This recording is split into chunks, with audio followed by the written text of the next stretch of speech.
The Blue Blood, a story by Slime Special 681, Chapter 7a. As soon as Dura ended his transmission to the remnants of his battalion, he went to work. Due diligence was something his father had drilled into him hard. As such, Dura wasn't the sort of person to sit idle and wait for the agency of others. Dura was a man of action, and what he needed in order to take action at this time was his Exos field kit. The standard field kit, while unquestionably sparse, did contain a limited medical kit and a few tools to facilitate stopgap repairs. In theory, a skilled operator could keep an entire pod and their gear operational behind enemy lines indefinitely with a single Exo and its kit. In practice, outside of the Death Heads, who didn't really use Exos, most pods might last a month or two tops on such a setup. Far more pertinent to his immediate situation, however, was the fact that every Exo field kit was situated in its small reinforced cabin, and thus his was fully intact. As he maneuvered himself into a position to access the kit, he stole a quick glance at his side. It had reopened slightly during his scaling of the building, and while it wasn't as bad as it could be, he needed a more permanent solution. Reaching for the kit, he caught sight of his arms. A blue speckled sea of ripped flesh and shallow gashes over alarmingly pale skin. As soon as he retrieved the kit, he fished out the first aid kit to deal with his wounds. He started with his arms, coating them in a spray-on sealant, and worked his way to his side, refusing it back together with a highly caustic bioreactive foam. After taking a moment to throw up, he cannibalized his Exo for parts. Everything not critical to the task of getting the girls to his location was fair game. In the name of efficiency and, quite frankly, simplicity, the Exo's parts were standardized and could be removed and reapplied using only two tools. The remaining parts, with a notable exception of the fusion reactor and its cradle, could be cut through with a specially designed plasma torch. As such, the standard Exo kit only had these three tools and an Omnipad for on-the-go diagnostics. Using the Exo's toolkit, Dura systematically stripped its weapon system and what remained of its anti-grav. Once he was done, he used his Exo's Omnipad to transfer several of his compromised suit and helmet's missing functions over, re-establishing the company Vitals link in the process. As soon as he realized what he had done, he immediately mentally kicked himself for not doing so earlier. It was just finishing the synthing process when Bastrada came speeding towards him in her liberated ride. His face remained stoic even as his heart threatened to soar at the sight. Then his eyes flickered back to the Omnipad. Company, helmet feed. Company, comms. Company, Exo location status. Company, Exo Diagnostics. Company, Vitals. Company, Weapon Safety Locks. And Company, Suit Emergency Lock Protocol. He had it all. He immediately opened the company's restored vital screen. There was, and still is, a need to reliably extract critical, time-sensitive information from the enemies of the Imperium. Advances in lie detector technology led to the Prophet series. A device capable of scanning brain activity to accurately predict when an individual either intended to lie or did lie. It couldn't read minds though, and thus was useless if the operator failed to make the individual talk. That's where Rigar Mond came in. Rigar Mond was a word held in high regard by every interior agent. It referred to a specific interrogation technique pioneered in the immediate aftermath of the Imperium-Ulnus War. It was, and is, particularly brutal and extremely effective. The technique was so effective, in fact, that within 20 years of its introduction, it replaced the final assessment for the Interior Academy. As a result, every interior agent active within the Imperium has successfully broken at least one individual using this process. Rigar Mond derives its name from a failed neurostimulant for paralysis patients. Originally, the stimulant was meant to be applied locally by topical or intramuscular injection and would induce new nerve growth and increase sensitivity of the local nerve path in both directions. The problem was, it was far too effective. Rigarmond not only amplified the receptors to the point where a paper cut would induce the same reaction as a Turox kick to the balls, it also rendered the subject incapable of passing out from said pain. As such, it was immediately declared a failure and sent back to development, but not before an enterprising young man pitched its potential use to the interior. The current process of Rigarmond is rather simple. First, one applies the drug to the roach and wait about 60 seconds for it to spread throughout the colony. Then, one takes a portable grinder and places it at one of the roach's outmost extremities. One then activates the grinder and advances slowly and methodically towards the main body.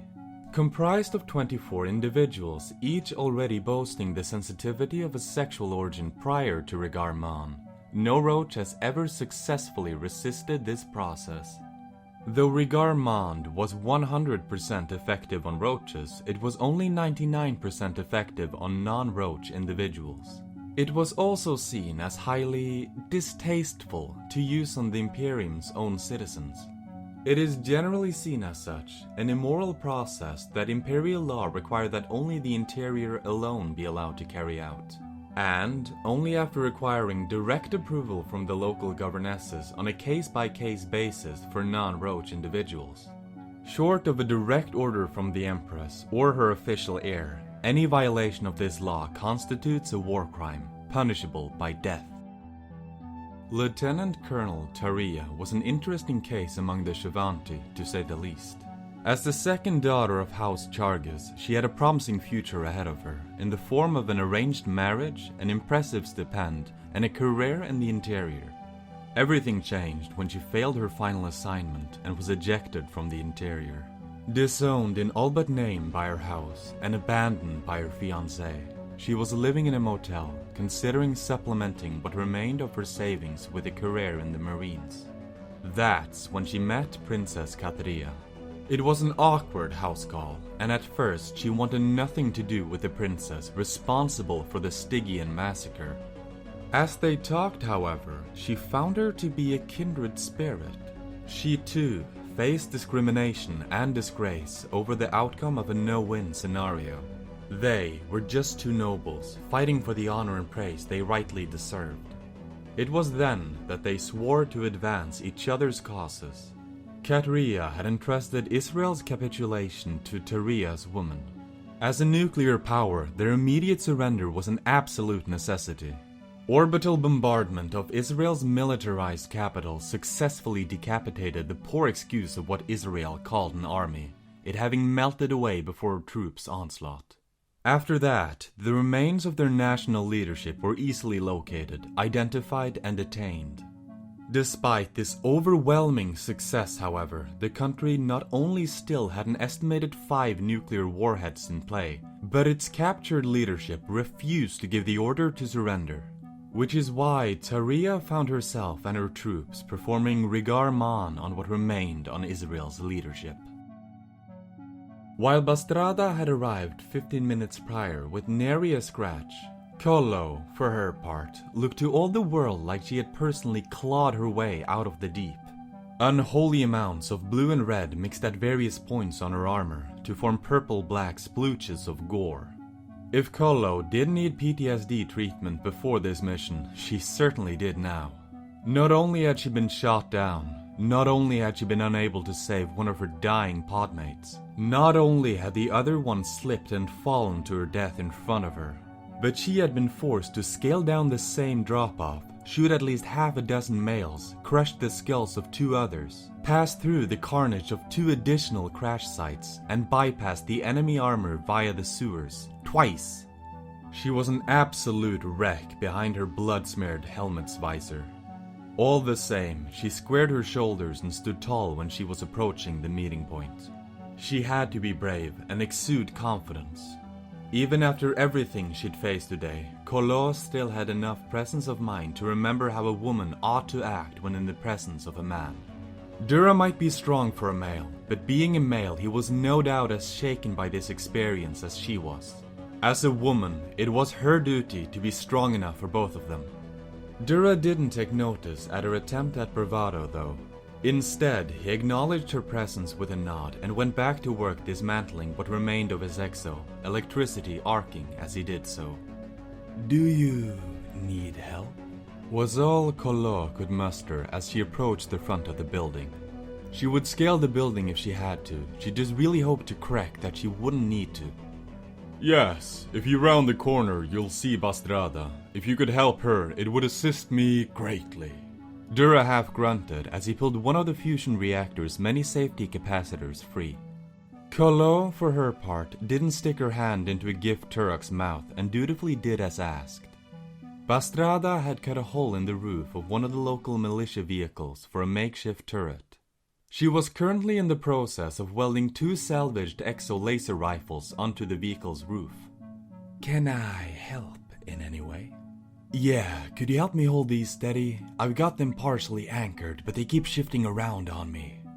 Collot walked to the hood of the vehicle, sat her back pressed against the windshield, and used each of her shoulders to take the weight off the barrels. "Perfect. Now, could you just hold that position?" "So, I take it the others didn't make it." Bastrada didn't so much answer as she did grunt in confirmation. "How are we?" Collot took a deep breath. She was a grown woman. That meant having realistic expectations. "Are we getting out of this mess?" "Yeah, we should be." The captain apparently spent the journey from Shill learning to read Hebrew, English, and Arabic in preparation for this op. That was like 2 days? How? He's living up to his nickname again, isn't he? Yup, apparently the Eternal Prince continues his eternal vigil. Could you raise your right shoulder just, perfect? I honestly don't see how he doesn't just fall over at any given minute.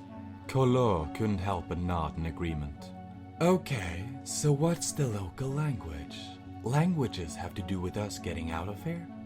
Well, when I took the vehicle from the local militia, there were apparently several local maps and charts strewn about the passenger seat. The vehicle had an open communication channel that was constantly relaying the enemy's activities. Of course, it was all useless clutter and gibberish to me, but when the captain found out, he was downright ecstatic. Do you realize what these are? Bastrada, you're a genius. And let's upgrade this vehicle to a tank. I'm done now, by the way. A tank? Are you sure he said upgrade and not downgrade? Collot questioned, getting up and rolling her shoulders as she did so. As sure as there are 2 gods. Well, technically the DeepMinder is a dark god, so... Collot teased, trying to find humor in their situation. DeepMinder can stick it in a light socket. Collot couldn't help but chuckle at the mental image, and her laugh was soon joined by Bastrada. But, seriously, how is this better than walking? It doesn't exactly blend in. Collot said while gesturing at the makeshift tank. He'd be far better at explaining that than I am. Isn't that right, Captain? Bastrada called into the void. Of particular note to Collot, however, was the fact that she never reached to switch her comms over. The enemy's global positioning went with their satellite network. Our forces has cut off both wireless comms and hardline communication from the surrounding areas. All communication is local and almost exclusively open air, which means that not only are our troops relatively close by, but that the enemy has also gifted us a map of their current troop locations. Finding a gap in their lines was the easy part. Exploiting said gap is the hard part, as the enemy is running tight patrols as they look for our stragglers. We need to be able to move quickly and hit hard while doing so. Captain, were you listening in on us this whole time? Collot asked, feeling slightly uneasy at the thought of being spied on. You are both currently operating on the company comms, so yes. After a brief and thankfully hidden expression of shock, Collot proceeded to adjust her podcom setting to include Bastrada. The second princess looked down at the growing row of green lights on her omnipad, each representing an officially capitulated tribe. Each new one brought her one step closer to being able to declare an official end to this campaign. True, some of the local militia would likely fight on for a few days after that, but that was not the point. What mattered to her was not the reality of the situation, but what she could claim it to be. Still, the list, impressive though it was, contained only one of the mission's critical tribes, the United Kingdoms. As she sat at the Tranquility's bridge, watching the crisscross of streams of vapor grow into unintentional patterns, she couldn't help but find it beautiful. Like countless needles piercing and weaving through the clouds. Another light turned green. Israel. South Korea. Shortly after the countdown of the Princess's ultimatum, the DMZ was burned into the map. It now served as twin makeshift channels that surged back and forth as the Yellow and Japanese seas battled for dominance at the center points. The ashes of 1.2 million servicemen of 3 nations swirling in the ripe tides. The political capital of Seoul had fallen to the enemy. The administrational capital of Sejong City was currently being stormed and about to fall. Moon Jae-in took a deep breath and looked at the phone on his desk. He reached for it and paused, his hands shaking as it hovered over the device. Was he really about to do this?